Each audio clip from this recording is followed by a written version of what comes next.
Có người từng nói rằng hôn nhân giống như một ngọn lửa.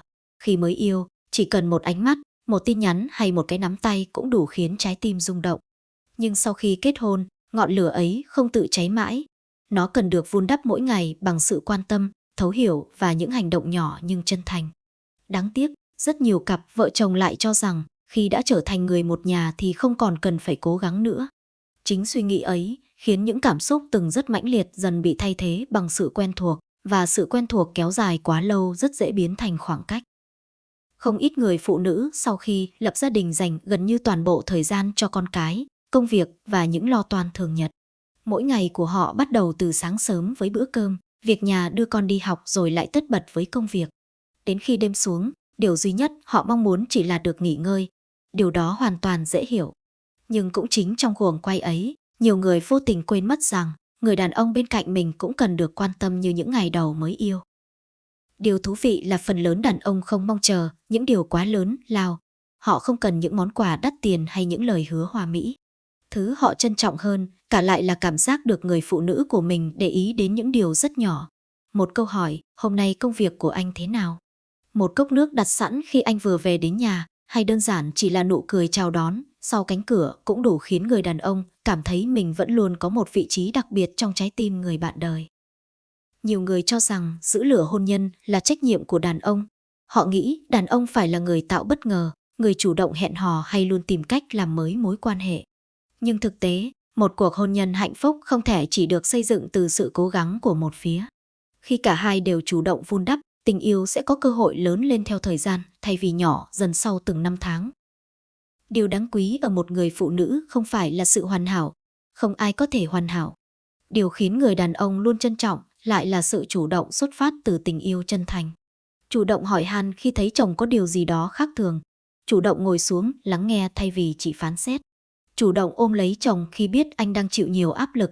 Những hành động ấy không hề làm giảm giá trị của người phụ nữ.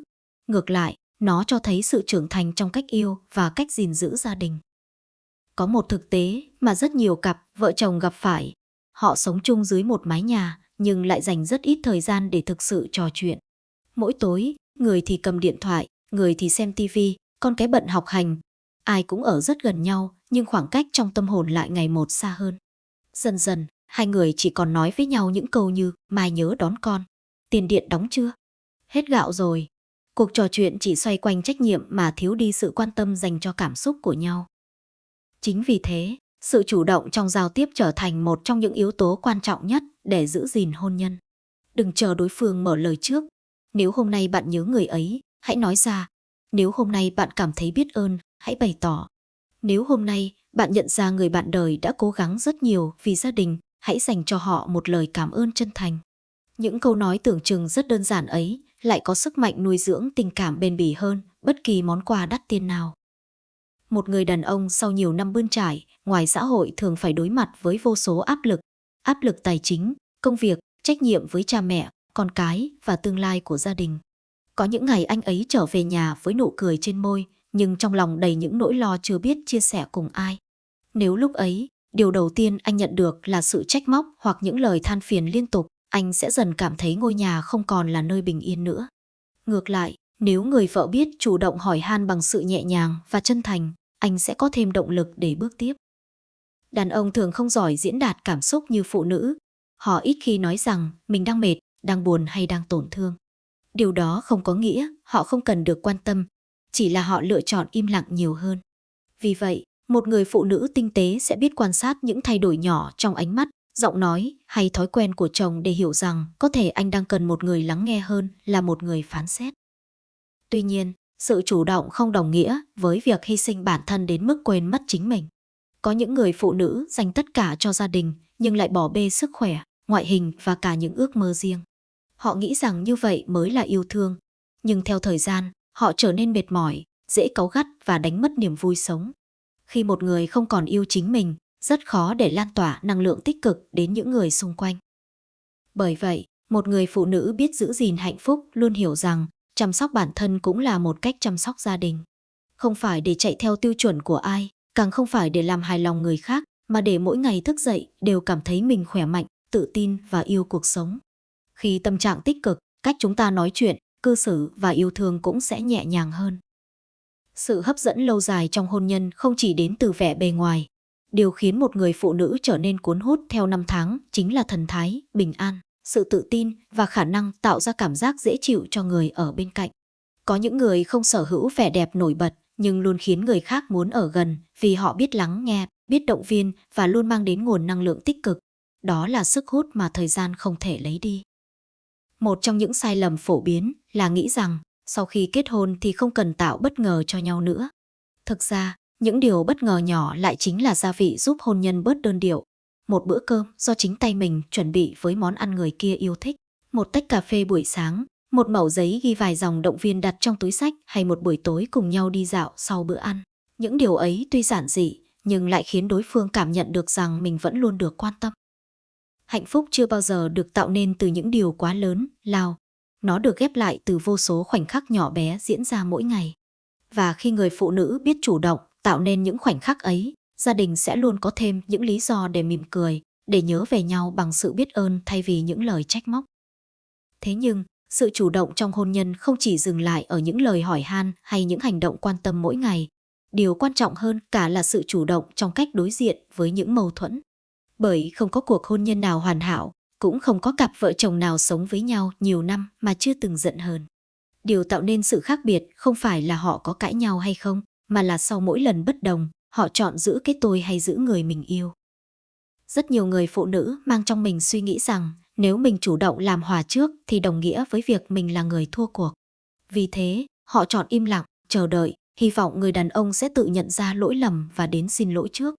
Nhưng rồi, người đàn ông cũng giữ im lặng vì nghĩ rằng vợ cần thời gian bình tĩnh. Hai con người yêu nhau, chỉ vì không ai chịu bước một bước đầu tiên mà khoảng cách cứ ngày một lớn hơn. Có những cuộc hôn nhân tan vỡ không phải vì hết yêu, mà vì cả hai đều quá kiêu hãnh để nói một câu, mình cùng ngồi lại nói chuyện nhé. Sự chủ động của người phụ nữ đôi khi chỉ là một tin nhắn ngắn khi cả hai đang giận nhau, em không muốn chúng ta xa cách. Một tách trà đặt trước mặt chồng sau một ngày căng thẳng, một cái nắm tay khi cả hai đã bình tĩnh hơn. Những điều tưởng chừng rất nhỏ ấy lại có sức mạnh xoa dịu những vết nứt trong lòng người đối diện.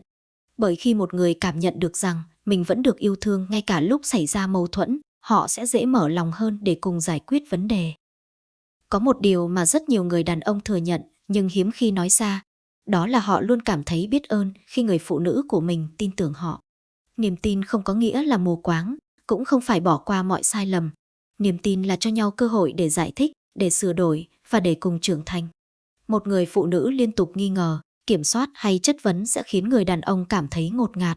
Trong khi đó, một người phụ nữ biết góp ý bằng sự bình tĩnh, biết lắng nghe trước khi kết luận sẽ khiến người đàn ông muốn sống có trách nhiệm hơn với gia đình. Bên cạnh niềm tin là sự tôn trọng. Sau nhiều năm chung sống, không ít cặp vợ chồng dần quên mất cách nói chuyện nhẹ nhàng với nhau. Họ có thể rất lịch sự với người ngoài, nhưng lại dễ nổi nóng với chính người thân của mình. Đó là điều đáng tiếc nhất. Người ta thường làm tổn thương người mình yêu không phải bằng những việc lớn, mà bằng những lời nói vô tình lặp đi lặp lại mỗi ngày. Một câu chê bai trước mặt con cái, một lời so sánh với người khác hay một thái độ coi thường cũng đủ khiến đối phương tổn thương sâu sắc. Ngược lại, khi người phụ nữ biết chủ động dành cho chồng sự tôn trọng, ngay cả trong những lúc bất đồng quan điểm, người đàn ông sẽ cảm thấy giá trị của mình được ghi nhận. Ai cũng muốn trở về một ngôi nhà mà ở đó mình được lắng nghe, được tôn trọng và được đối xử bằng sự tử tế. Chính cảm giác ấy mới là nền tảng của một cuộc hôn nhân bền vững. Một điều nữa khiến người phụ nữ luôn có sức hút trong mắt chồng chính là không ngừng hoàn thiện bản thân. Hôn nhân không phải là điểm kết thúc của hành trình phát triển, mà là sự khởi đầu của một chặng đường mới. Hãy đọc thêm một cuốn sách, học thêm một kỹ năng, chăm sóc sức khỏe, giữ tinh thần lạc quan và luôn dành thời gian cho những sở thích tích cực. Khi một người phụ nữ không ngừng trưởng thành, cô ấy không chỉ khiến cuộc sống của mình trở nên ý nghĩa hơn, mà còn truyền cảm hứng cho cả gia đình. Điều này không có nghĩa là người phụ nữ phải trở nên hoàn hảo. Sức hút thật sự không nằm ở việc lúc nào cũng đúng, lúc nào cũng mạnh mẽ hay lúc nào cũng giỏi giang. Sức hút nằm ở sự chân thành, biết nhận lỗi khi mình sai, biết cảm ơn khi được giúp đỡ, biết xin lỗi khi vô tình làm người kia tổn thương, và biết nói lời yêu thương khi trái tim vẫn còn rung động. Những điều ấy tưởng như rất đơn giản, nhưng lại là điều nhiều cặp vợ chồng đánh mất theo thời gian. Có những người đàn ông từng chia sẻ rằng điều khiến họ nhớ nhất về vợ không phải là lúc cô ấy trang điểm đẹp hay mặc một bộ váy thật sang trọng. Điều họ nhớ là khoảnh khắc vợ lặng lẽ ngồi chờ mình ăn cơm, dù đã rất muộn, là lúc cô ấy đưa cho mình một ly nước khi đang mệt, là những lời động viên sau mỗi lần công việc không thuận lợi. Những ký ức ấy không hào nhoáng nhưng lại theo họ suốt cuộc đời. Bởi con người thường không nhớ chính xác người khác đã nói gì, nhưng luôn nhớ cảm giác mà người đó mang lại. Dĩ nhiên, sự chủ động cũng cần đến từ cả hai phía. Một người phụ nữ không nên gánh toàn bộ trách nhiệm giữ gìn hạnh phúc gia đình. Người đàn ông cũng cần biết quan tâm, chia sẻ việc nhà, lắng nghe cảm xúc của vợ và cùng nhau vượt qua khó khăn. Hôn nhân chỉ thật sự hạnh phúc khi cả hai cùng cố gắng.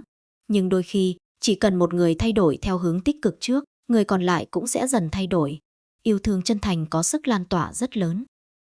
Nếu hôm nay bạn còn có thể ngồi ăn cùng nhau một bữa cơm, hãy trân trọng điều đó. Nếu hôm nay người ấy vẫn còn ở bên cạnh, hãy nói nhiều hơn những lời yêu thương thay vì giữ trong lòng. Đừng chờ đến khi mất đi mới tiếc nuối vì đã quá kiệm lời. Cuộc sống vốn vô thường, không ai biết ngày mai sẽ ra sao.